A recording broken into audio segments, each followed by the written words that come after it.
हरे कृष्णा। आषाढ़ माह के कृष्ण पक्ष में पड़ने वाली एकादशी को योगिनी एकादशी कहा जाता है। इस वीडियो में जानिए कि साल 2025 में कब रखा जाएगा योगिनी एकादशी का व्रत। भक्तों, एकादशी की अत्यधिक धार्मिक मान्यता होती है। माना जाता है कि एकादशी पर पूरे मनोभाव से व्रत रखा जाए तो जीवन के सभी कष्ट झट से दूर हो जाते हैं और पापों से मुक्ति मिल जाती है। माना जाता है कि योगिनी एकादशी का व्रत करने पर 88,000 ब्राह्मणों को भोजन करवाने जितना पुण्य मिलता है। साल भर में 24 एकादशी पड़ती है जो हर महीने के कृष्ण पक्ष में और शुक्ल पक्ष में आती है। भक्तों, इसी तरह आषाढ़ महीने के कृष्ण पक्ष में पड़ने वाली एकादशी को योगिनी एकादशी कहते हैं। इस एकादशी पर पूरी श्रद्धा के साथ भगवान विष्णु की आराधना की जाती है। कहते हैं कि भगवान विष्णु प्रसन्न होकर भक्तों पर अपनी कृपा बरसाते हैं। भक्तों, हमेशा यानी अक्सर ही एकादशी की तिथियों को लेकर उलझन की स्थिति बनी रहती है। ऐसे में योगिनी एकादशी की सही तिथियों को लेकर भी कन्फ्यूजन बनी हुई है। 21 या 22 जून कब रखा जाएगा? भक्तों, योगिनी एकादशी का व्रत इसे लेकर भक्तों में असमंजस की स्थिति है। ऐसे में यहाँ जानिए योगिनी एकादशी का व्रत इस साल किस दिन रखा जाएगा और व्रत का पारण कब होगा। भक्तों, पांचांग के अनुसार आषाढ़ महीने की शुक्ला पक्ष की एकादशी तिथि 21 जून सुबह 7:18 पर शुरू हो रही है और इस तिथि का समापन 22 जून को सुबह 4:27 पर हो जाएगा। उदया तिथि के अनुसार योगिनी एकादशी का व्रत इस साल 21 जून दिन शनिवार को रखा जाएगा। योगिनी एकादशी व्रत का पारण 22 जून को दोपहर 1:47 से शाम 4:35 तक किया जा सकेगा। इस शुभ मुहूर्त में व्रत पारण करना शुभ होगा। अब आइए जानिए योगिनी एकादशी की पूजा विधि। योगिनी एकादशी के व्रत के नियम दशमी की शाम से शुरू हो जाते हैं और अगले दिन एकादशी तक रहती है। दशमी तिथि पर रात के समय गेहूं, मूंग और जौ का सेवन किया जाता है। दशमी की रात को नमक भी नहीं खाते। अगली सुबह एकादशी पर स्नान के पश्चात व्रत का संकल्प किया जाता है और फिर स्वच्छ वस्त्र धारण किए जाते हैं। एकादशी पर भगवान विष्णु की पूजा करने के लिए कलश में जल भरकर रखा जाता है, टीका लगाया जाता है, अक्षत लगाया जाता है, आरती की जाती है और भोग लगाकर पूजा का समापन होता है। भोग में तुलसी शामिल करना अत्यधिक शुभ होता है। भक्तों, अब आइए ध्यान लगाइए। जहाँ हर शब्द भगवान का नाम बन जाए वही होती है एकादशी की कथा। आइए मन, वाणी और श्रद्धा से भगवान की कथा में जुड़े। जय श्री हरि। धर्मराज युधिष्ठिर ने भगवान श्री कृष्ण से कहा, हे त्रिलोकीनाथ, मैंने ज्येष्ठ माह के शुक्ला पक्ष की निर्जला एकादशी की कथा सुनी। अब आप कृपा करके आषाढ़ माह के कृष्णा पक्ष की एकादशी की कथा सुनाइए। इस एकादशी का नाम तथा महात्म्य क्या है, सो अब मुझे विस्तार पूर्वक बतलाइए। श्री कृष्ण ने कहा, हे पांडुपुत्र, आषाढ़ माह के कृष्णा पक्ष की एकादशी का नाम योगिनी एकादशी है। इसके व्रत से सभी पाप नष्ट हो जाते हैं। यह व्रत इस लोक में भोग तथा परलोक में मुक्ति देने वाला है। यह एकादशी तीनों लोकों में प्रसिद्ध है। इसके व्रत से सभी पाप नष्ट हो जाते हैं। तुम्हें मैं पुराण में कही हुई कथा सुनाता हूँ, ध्यान पूर्वक श्रवण करो। कुबेर नाम का एक राजा अलकापुरी नाम की नगरी में राज्य करता था। वह बड़े ही नेमी धर्मी राजा था और भगवान शिव के उपासक थे। आंधी आए, तूफान आए, कोई भी बाधा उन्हें भगवान शिव की पूजा करने से नहीं रोक सकती थी।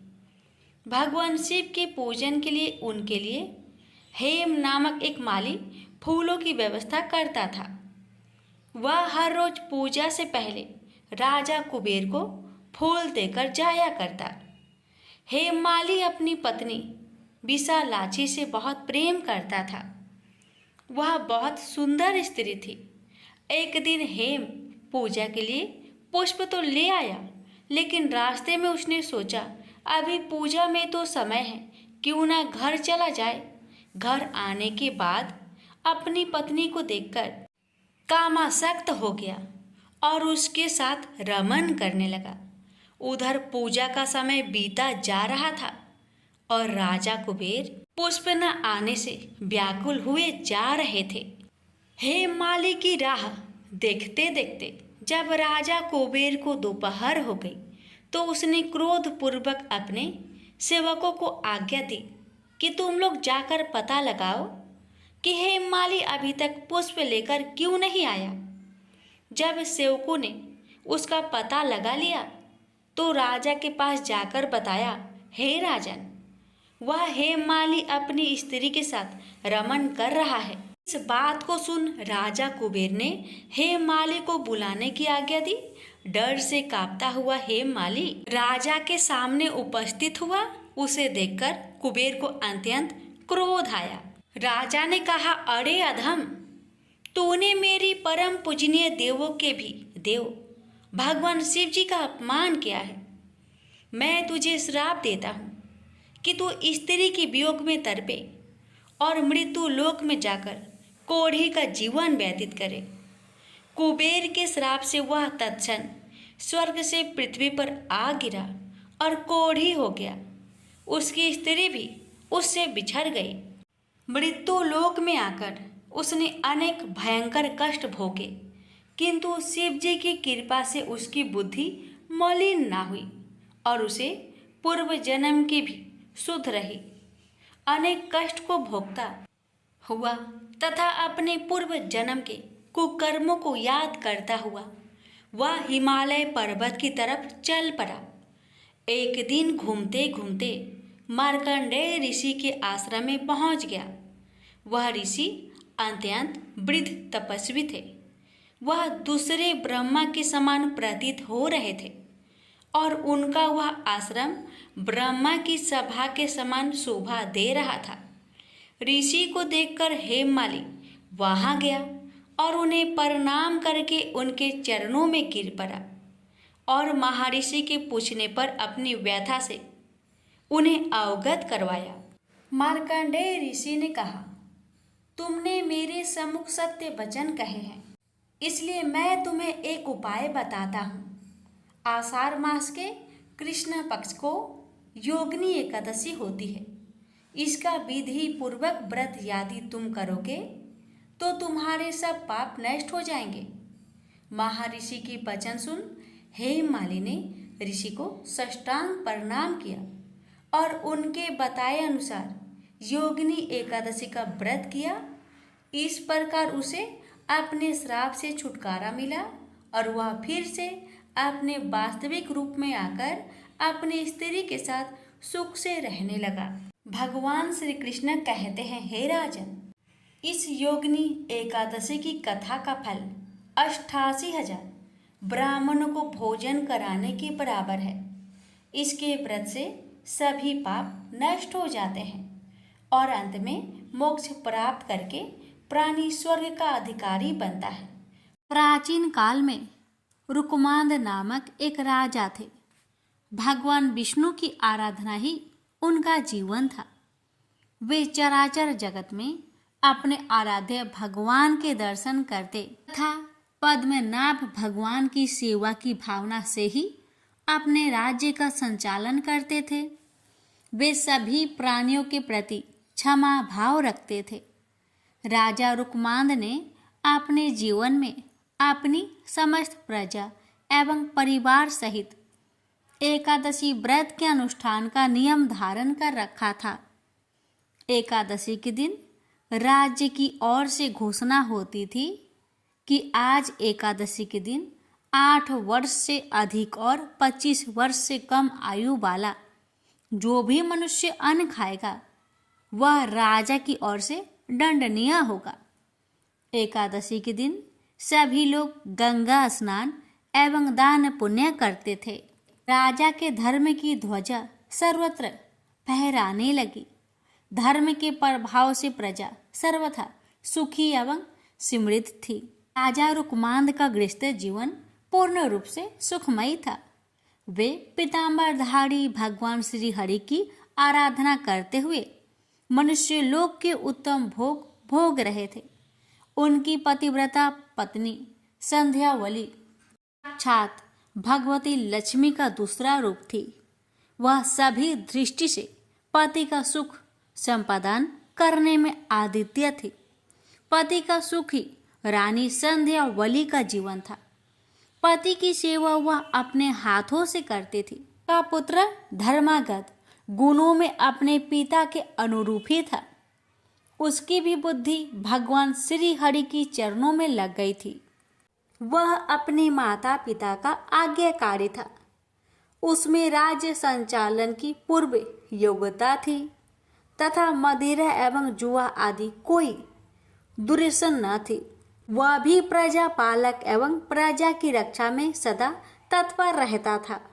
राजा रुकमांद ने अपने पुत्र धर्मागद के गुणों से प्रसन्न हो राज्य संचार का भार उसके कंधों पर देना आरंभ कर दिया।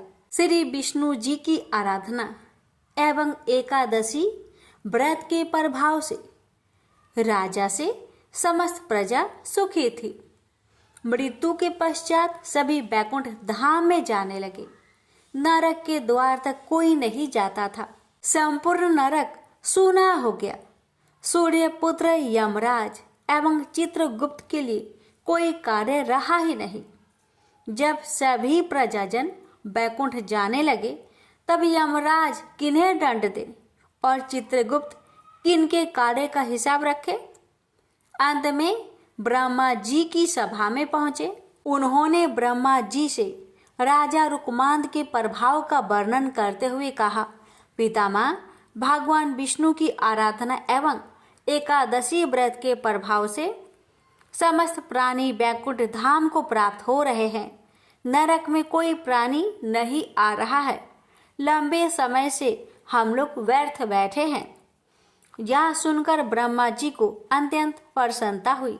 वे मन ही मन भक्तराज रुकमांद को नमन करने लगे। ब्रह्मा जी रुकमांद की ऐसी अद्भुत महिमा को और बढ़ाना चाहते थे। उन्होंने अपने मन के संकल्प से एक अत्यंत सुंदर एवं लावण्यवती नारी को प्रकट किया। उस नारी का नाम मोहिनी था। वह संसार की सभी सुंदरियों में श्रेष्ठ व रूप वैभव से संपन्न थी। एक दिन राजा रुकमांद वन भ्रमण के लिए निकले हुए थे। उसी वन में वह मोहिनी अत्यंत मधुर बीना बजा रही थी। उस रूप राशि को देखकर राजा रुकमांद मोहित हो गए। राजा ने मोहिनी से परिणय की याचना की। मोहिनी ने मुस्कुराते हुए एक शर्त रखी कि जिस समय पर मैं जो कहूँ आपको उसका पालन करना होगा। राजा ने मोह के वशीभूत होकर वह शर्त स्वीकार कर ली और वे मोहिनी के साथ अपनी राजधानी लौट आए। यहाँ वे मोहिनी के साथ सुख से समय व्यतीत करने लगे। युवराज धर्मागद ने शासन प्रबंध की पूर्ण योग्यता प्राप्त कर ली थी। उसने भूमंडल के सभी मंडलों को जीतकर उन पर अपना शासन जमा लिया था। अपने बहुमूल्य रत्न मणियां लाकर अपने पिता को समर्पित किए। धर्मागद के सुशासन से प्रसन्न होकर रुकमांद ने अपनी संपूर्ण शासन व्यवस्था उसे सौंप दी। योग कन्या से धर्मागद का विधि पूर्वक विवाह हुआ। ब्रह्मा जी ने मोहिनी को राजा रुकमांद की परीक्षा के लिए ही भेजा था। सुखपूर्वक बहुत समय व्यतीत होने पर एक दिन वह अवसर आ उपस्थित हुआ। रुकमांद का एकादशी व्रत निर्विघ्न चल रहा था। वह एकादशी के दिन कभी अन्न ग्रहण नहीं करते थे।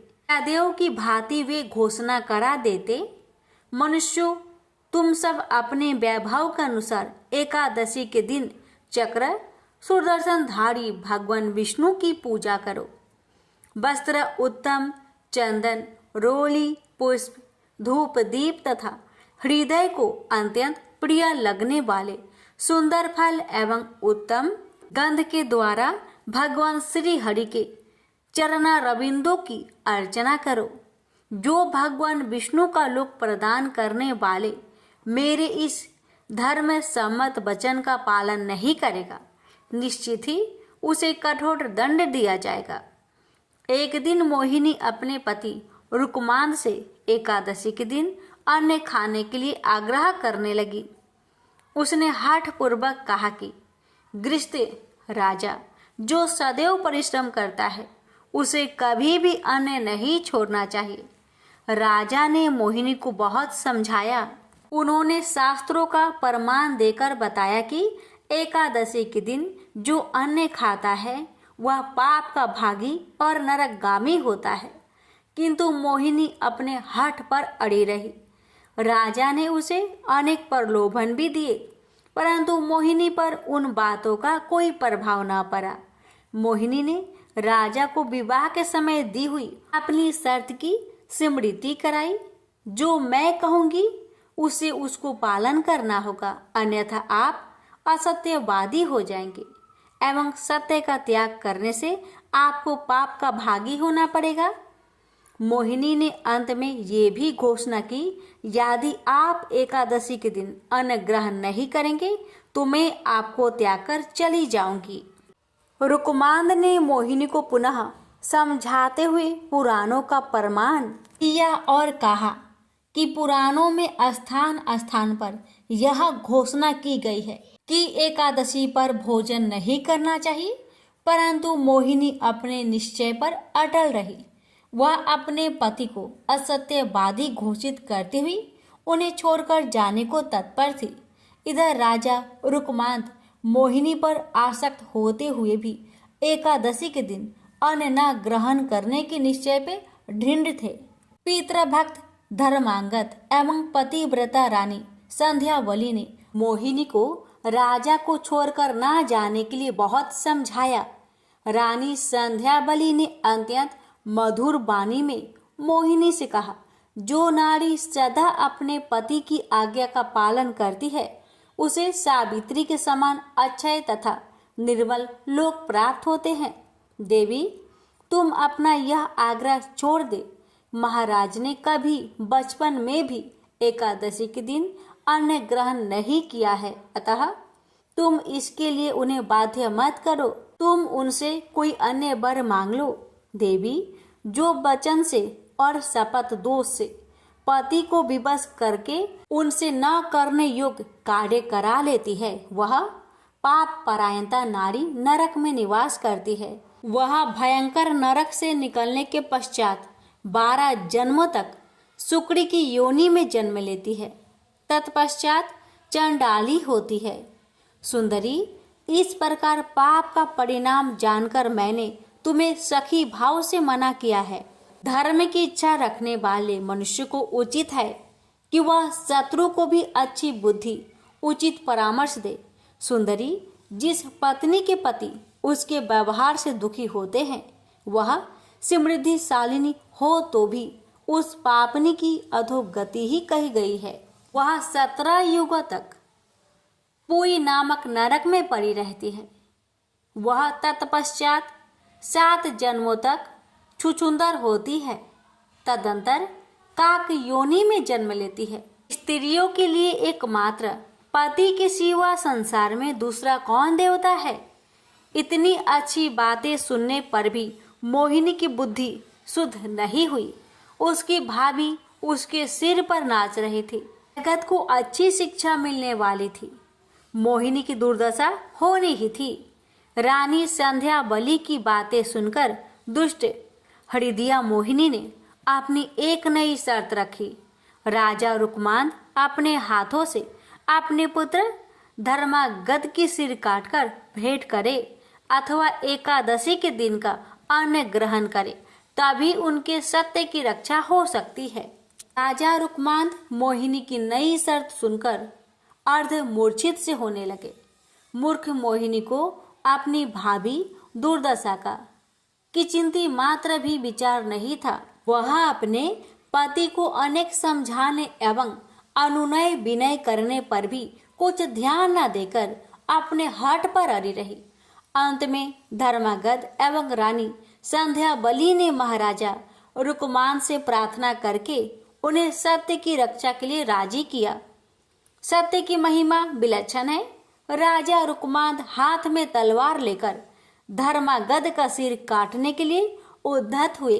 धर्मागध ने भक्ति पूर्वक माता पिता के चरणों में सिर टेककर प्रणाम किया और भगवान विष्णु के ध्यान में मग्न हो तलवार की धार के सामने अपना सिर धरती पर रख दिया।